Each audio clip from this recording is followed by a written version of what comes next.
नमस्ते। मैं professor Amitabh Banerjee. Critical thinking का सिलसिला जारी रखते हुए आज हम एक नया किताब उससे टिप्पणी करेंगे और ये किताब बहुत ही दिलचस्प है। ये किताब नसीम निकोलस तालेब का है। The bed of Procrustes. Procrustes ये ग्रीक नाम है। ये टाइटल है।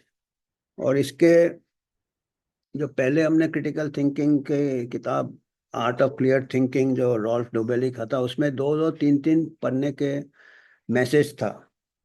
और ये और भी दिलचस्प है। इसमें जो सब्सिक्वेंट बुक है, इसमें एक एक दो दो लाइन के मैसेज है। अभी दो दो लाइन में कई गहरे मैसेज है। हम कोशिश करेंगे जब आगे हम बढ़ेंगे कि वो दो दो लाइन का जो मैसेज है उसके ऊपर टिप्पणी करने की कोशिश करेंगे। वो दो लाइन से हमको अपना अर्थ निकालना पड़ेगा। अपना जो स्थिति है, अपना जो अपने वातावरण में कैसे लागू होता, वो हमारे जिंदगी में कैसे लागू होता, हमारे कल्चर में कैसे लागू होता। अलग अलग कल्चर, अलग अलग तरह के इंटरप्रिटेशन रहेंगे। तो आज इनका जो मकसद है इस किताब का, द बेड ऑफ प्रोक्रेस्टस। ये क्या है, इन्होंने शुरू में पहले इंट्रोडक्शन में बताया है कि इनका ये मतलब क्या है। बेड ऑफ प्रोक्रेस्टस, ये इन्होंने बताया है कि ये एक पुराने माइथोलॉजिकल कैरेक्टर थे। ग्रीक ग्रीक माइथोलॉजी, जहाँ तक ग्रीक माइथोलॉजी है, देखते हैं कहाँ का है ये प्रोक्रेस्टस। हाँ, ग्रीक माइथोलॉजी। एक एंशंट ग्रीस में कॉर्डिलेलस इन अट्टिका, एथेंस के पास, तो एक सज्जन थे जिनका नाम था प्रोक्रस्टस। प्रोक्रस्टस, उनका एक बहुत बड़ा हवेली था। और उनका एक बेडरूम था, गेस्ट बेडरूम, जहाँ पे वो मुसाफिर लोगों को पहले खिलाते थे, पिलाते थे, डाइनिंग वाइनिंग। उसके बाद जो भी मुसाफिर वहां से गुजरता था, अपने एंटरटेन करते थे और फिर वो बेडरूम में ले जाते थे। वहां पे उनका एक फेमस बेड था, खटिया था या बिस्तर था, जिसको कि बेड ऑफ प्रोक्रेस्टस कहते थे। लोहे का बेड था ये। लोहे के फ्रेम थे, लोहे के बेड थे। और एक साइज का बेड था। वो ना लंबा हो सकता था ना छोटा हो सकता था, बेड था, रिजिड। अब वो उनका एक अजीब उनका ये था, मानसिक जिसको कह सकते हैं विकृति। वो चाहते थे कि जो भी मुसाफिर उस बेड में सोएगा, पूरा ठीक से फिट होना चाहिए। उसका पैर बाहर नहीं निकलना चाहिए, या उसका ऐसा भी नहीं होना चाहिए कि बेड पूरा फिट नहीं हुआ, बेड में सिर के ऊपर जगह है, पैर के नीचे जगह है, वो भी नहीं होना चाहिए। बिल्कुल बेड जितना लंबा है उतना ही वो मुसाफिर फिट होना है उसको। तो वो क्या करते थे, अगर वो मुसाफिर ज्यादा लंबा होता था तो उसका वो उसके पास चॉप काट देते थे वो, पैर काट के। पैर अगर निकल जाता है तो पैर काट देते थे कि बेड के अंदर फिट होना। मान लो उस मुसाफिर का हाइट बहुत कम था, बेड बड़ा था, दोनों तरफ से खिंचवाते थे उसको, खींच के फिट करते थे। तो ये उनका एक विकृति था। तो ये एक प्रकार का, ये तालेब के हिसाब से ये बहुत बड़ा मैसेज देता है। ये माइथोलॉजी जो लिखे जाते थे उसमें कुछ हमारे मनोरंजन के लिए तो रहते थे। ये कहानियां, पुरानी कहानियां हैं, हमारे मनोरंजन के लिए रहते थे। और इसमें पूरी कहानी जब तक खत्म होती है, ये प्रोक्रेस्टस का आखिरी में किसी कोई उसको पटक देता है उसी बिस्तर में, उसी के बिस्तर में, और उसको काटता है या खींचता है, और उसका ऐसे ही खत्मा होता है। तो जो जो चीज ये मैसेज देना चाहते हैं इनका जो इंटरप्रिटेशन है नसीम तालेब का, जो हम हर कोई के दिमाग में एक बेड ऑफ प्रोक्रेस्टस रहता है, और हम हर चीज को एक हम कह सकते हैं कि हमारे कल्पना में भी एक बेड रहता है। ये तो बेड समझाने के लिए एक कहानी बनाया है या नैरेटिव बनाया है या माइथोलॉजी बनाया है पुराना, ये समझ आए लोगों को। तो पर एक मन का बिस्तर हमारे सबके सब कोई का रहता है, या कोई फिक्स्ड आइडिया रहता है कि ये चीज ऐसा ही होना है, कि कोई एक्सपर्ट होता है उसके दिमाग में रहता है। मान लो आजकल हर जगह स्पेशलाइजेशन हो रहा है, तो जैसे जैसे स्पेशलाइजेशन होता है वो उसका एक बेड तैयार होता रहता है। कोई भी पेशेंट आता है वो उसी बेड से दे कि ये इसमें हमारे डायग्नोसिस पहले बना लेता है, फिर वो डायग्नोसिस में फिट करता है। मतलब ये जानबूझ के नहीं होता है, कई बार वो एक ऐसा थिंकिंग ही हो जाता है, जैसे एक एक प्रकार से आ जाता है। उसके लिए हमको बहुत कोशिश करना रहता है कि देखो हो सकता है ये बिस्तर में फिट नहीं होता है, इसको जाने दो। पर कई बार वो एक साइकोलॉजिकल मैसेज चला जाता है कि इसको, मैं इस चीज में ट्रेंड हूँ, ये मेरा बिस्तर है, मेरे पास जो पेशेंट आएगा हम पहले अब उस बिस्तर में फिट करने की कोशिश करेंगे। कई बार फिट हो भी जाते हैं उस हिसाब से। और ये तो स्पेशलाइजेशन है जो हम मेडिकल इसकी बात कर रहे हैं। पहले क्या होता था, जनरल प्रैक्टिशनर होता था, वो हर टाइप का, उसके पास कोई एक बिस्तर नहीं होता था, वो हर टाइप के बीमारियां थोड़ा थोड़ा देख लेता था। कई बार उसको भेजना पड़ता था स्पेशलिस्ट के पास कि भाई यहाँ हमारे पास इसके लायक बिस्तर नहीं है, उधर बिस्तर होगा उसके, इसमें शायद फिट हो जाए। पर अभी तो क्या होता है कि सीधा मरीज चले जाते हैं विशेषज्ञ के पास, तो वो हर विशेषज्ञ का एक खटिया लेके बैठा हुआ है। ये खाली मेडिकल साइंस में नहीं है, सब जगह।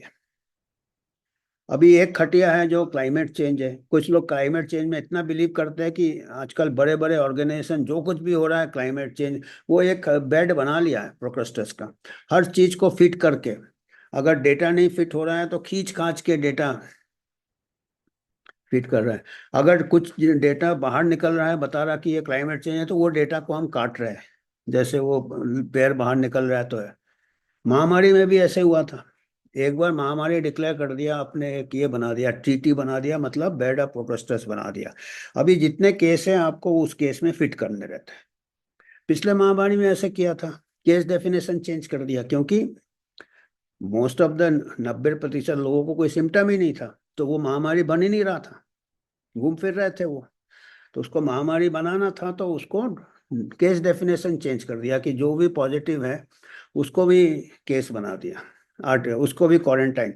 तो मतलब वो छोटा पड़ रहा था बिस्तर में, तो आपने उसको खींच दिया, तो वो महामारी के बेड में आ गया।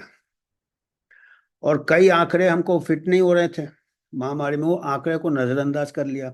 सर्वाइवल रेट, इतने लोग सरवाइव कर रहे हैं 70 साल तक, 99.99 करीब सर्वाइवल रेट था, जिसको कोई कोमोबिडिटी नहीं हो, जो यंग हो। तो वो डेटा हमको फिट नहीं कर रहा, वो पेड़ बाहर निकल रहा है, उसको नजरअंदाज कर दिया है। ये तो हमने एक अपना पब्लिक हेल्थ से एग्जांपल दे दिया मेडिकल। पर ये आप देखेंगे हर किसी के सिर में एक बेड रहता है। कोई रहेगा, कोई एक पॉलिटिकल फीलिंग रहता है उसको, एक किसी को कोई पॉलिटिकल पार्टी को अंधभक्त टाइप सपोर्ट करता है, हर किसी को होता है। पर वो एक, अगर वो अ, दूसरे अगर उसके सबूत आ रहे हैं जो उसके खिलाफ जा रहे हैं, उसके पार्टी के खिलाफ जा रहे हैं, वो पैर लंबा हो रहा है वो उसको काट देता है, उसको नजरअंदाज कर देता है। और जो चीज बताना रहता है ये पार्टी ने इतना कुछ किया, वो खींच के बड़ा करता है, इतना कुछ किया उतना खींच किया। वो डेटा उसी हिसाब से वो डेटा सेलेक्ट करता है बताने के लिए।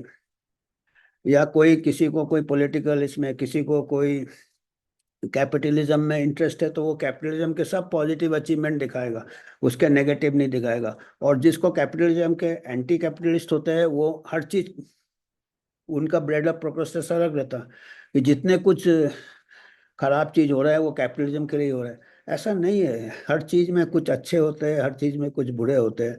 पर वो आपके दिमाग में अलग अलग बिस्तर रहता है, तो आप अपने विचार से उसको खींच खूंच के अपने एक जो फिलॉसफी बना लिया आपने, रिजिडिटी, इसीलिए साइंटिस्ट को भटकते रहना चाहिए, उनको बिस्तर नहीं रखना चाहिए अपने गेस्ट रूम में। वो ओपन माइंड होना चाहिए, जहाँ बिगर बिस्तर से उनको अपने ये नतीजे पे पहुंचना चाहिए। एक बार आपने बिस्तर बना लिया तो आप, आपका एक क्रिटिकल थिंकिंग नहीं रहता आपको, आप उस बिस्तर में ठूसने की कोशिश करते हो, या जो चीज़ फिट नहीं होता उसको नज़रअंदाज कर देते हो। बचपन से चालू हो जाता है। आजकल पेरेंटिंग भी बहुत बेड ऑफ प्रोक्रेस्टिनेशन हो रहा। बच्चा बेचारा बड़ा होता है, उससे पूछते नहीं है कि तुमको कौन से बेड में जाना, पेरेंट्स पहले से बना देते हैं कि ये आपका बेड है, आपको मेडिकल में जाना, आपको इंजीनियरिंग में जाना। अब वो ठूस ठास के उसी में डालना है। उसमें बच्चे का नॉर्मल डेवलपमेंट नहीं होता है, दबा दिया जाता है या खींचा जाता है। तो इसीलिए स्ट्रेस होता है, और ये मेंटल बेड होता है। तो ये जो चीज़ें दुष्प्रभाव भी जो होते हैं इसके, बेड ऑफ प्रोक्रेस्टिनेशन दूसरा लेके अगर घूम रहा है पेरेंट ले, तो उसको भी मेंटल, उसके नैरेटिव में तो वो फिजिकली काटता था, खींचता था, पर इसमें हम मेंटली किसी को खींच रहे हैं, और किसी का, उसको दूसरा कुछ इंटरेस्ट है तो पेरेंट्स उसको काट दे रहे हैं, नहीं तुम, हम नहीं जाओगे इसमें, तुमको डॉक्टर ही बनना है। तो उसको आप, उसका पैर बाहर निकल रहा है तो आप उसको काट रहे हो। तो ये मेंटल स्ट्रेस, एंजाइटी, डिप्रेशन, आप देख रहे हो, ये सब बेड ऑफ प्रोक्रेस्टिनेशन जो हम दूसरे का जिंदगी अच्छे नियत से पेरेंट कोशिश करते हैं, टीचर्स कोशिश करते हैं, पर हम बच्चे को अपना ग्रो होने नहीं दे रहे हैं, मेंटली ग्रो होने नहीं दे रहे हैं। हम उसको बिस्तर में सीमित कर रहे हैं, अपना बेड ऑफ प्रोक्रेस्टिनेशन में सीमित कर रहे हैं। तो ये एक बहुत अच्छा फिलॉसफी है, ये किताब के स्टार्टिंग में ही दिया है, प्रोक्रेस्टिनेशन खड़ा है, ये इसका बेड है, बेड ऑफ प्रोक्रेस्टिनेशन। तो हमको अपने ये हो जाते हैं, अपने रिजिड हो जाते हैं, वो कहते हैं ना, ये रिजिड व्यूज है, कट्टर हो जाते हैं। तो कट्टरता जैसे लोहे जैसा कट्टर हो जाते हैं हम। ये बेड लोहे का बेड है, ना इसको बड़ा कर सकते ना छोटा कर सकते, अंदर जिसको लिटा रहे हो उसको खींच रहे हो या उसको काट रहे हो। तो हमने एक ये ढांचा बना लिया है। अभी पब्लिक हेल्थ में भी हमने एक टीटी बना लिया है, टीटी में हम वो बेड बना लिया है। अब उसको हम, कोई भी महामारी आएगा उसको हम खींचेंगे, उसको महामारी में फिट करेंगे। जो डेटा आएगा कि नहीं ये महामारी इतना सीरियस नहीं, वो डेटा को कम काट देंगे। Bed of procrastination. फिर पहले से हमने कुछ बना लिया, दवाई बना लिया पहले से हमने, तो बेड हमारा तैयार है, अभी हमको लाना है महामारी, बेड ऑफ प्रोक्रेस्टिनेशन। तो ये देखेंगे चारों तरफ अगर आप नजर डालेंगे, आपको बेड, किस, हर कोई का बेड, तो आपको पहले पता करना है कि इसका बेड को क्या है, इसके बेड का साइज क्या है, इसका बेड कौन सा है। तो आज हम यही इंट्रोडक्शन दे रहे हैं। आगे फिर एक एक दो दो लाइन का हम कोशिश करेंगे टिप्पणी करने का, कितना बना सकते हैं टिप्पणी, या कितना आप लोग भी सोच सकते हैं। तो आज हम यहीं पे ख़त्म करते हैं इसको। नया हमने चालू किया है तालेब, और वो डोबोली ने भी कई बार इनका रेफरेंस दिया था तालेब का, तालेब ने ही उनको वो किताब लिखने बोला था। तो आज हम यहीं ख़त्म करते हैं, धन्यवाद।